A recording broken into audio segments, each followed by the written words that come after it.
Grey's Anatomy's mid-season premiere reveals Joe and Lucas' fates, and whether Owen cheats on Teddy.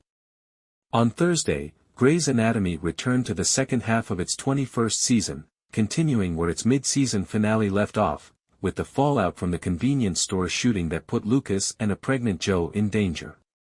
Furthermore, we were rather concerned about Joe and Link's twins, even though we were fairly certain that Amelia's nephew would survive, particularly in the immediate aftermath of Mika and Levi's departure.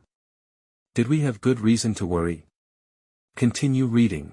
When Hit the Floor started, Bailey told Richard that Mika had left the residency program and asked him to watch Jules, who was upset about the loss and yelled at Blue that it didn't matter. "You mean I didn't come here to make friends for life?" If only Jules's worst reaction to Mika's departure was a poor mood. She made the mistake of failing to strap Damien, the convenience store robber, to the operating table while she was preoccupied with treating him. When the table slanted during surgery, the patient fell to the ground. Worse, well, not for Damien, but worse, Jules allowed Teddy to scold Simone for her error. Blue and Molly's new beginning. Blue sent Molly back to his house to hang out until he got off work because the hospital was overcrowded and Seattle was experiencing a terrible hot. He then told his amnesiac ex-fiancée that he had always loved her and begged her to give them another opportunity. Dave added, "I will never lose you again when you return to California," and decline his proposal. Is Harry Shum Jr. more swoon-worthy than this?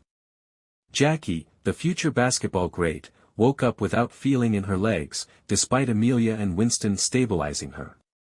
When a drain of the fluid pushing on the teen's spine restored sensation in her extremities, Mom Sky's gamble to trust Amelia again, despite her reluctance, paid off. Winston then forewarned Amelia that he would not be forced to do another reckless operation. Lucas and Simone's aftershocks.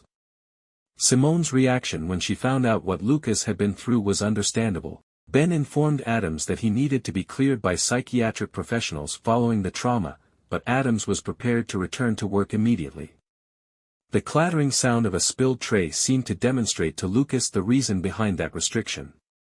However, by end of day, he was all right and so engrossed in kissing Simone that Jules was unable to express regret to Griffith for not confessing to her prior error. When Joe arrived at OB, the baby-faced Dr. Marcus claimed that her bleeding was due to stress and proposed a cervical circlage to protect the unborn child and its siblings. "Shouldn't we wait for someone born before TikTok?" objected Link. However, Joe knew exactly what she wanted because she was an OB pregnant. Following a conversation with Bailey, Link later changed his mindset and expressed regret to Joe, who acknowledged that she wasn't accustomed to having a partner to confide in and seek advice from. Owen's near-miss kiss. Owen hurried Nora back to Grey Sloan, where she would be stranded for some time, after she experienced stomach ache on the way to her hotel. Not that she was upset about it. Her readmission gave her the opportunity to try kissing Owen in addition to revealing that she had formerly harbored a deep crush on him. Hunt's response. Without bringing up their past confessions or their near kiss, he acknowledged that they were attracted to each other and requested Teddy to take care of Nora. Teddy recognized that the hospital didn't have emergency plans for much more than a heatwave after learning that Ben hadn't closed Grey Sloan to new trauma patients as he was supposed to, which she said was a fireable crime. He offered that perhaps he could create a committee to address that issue.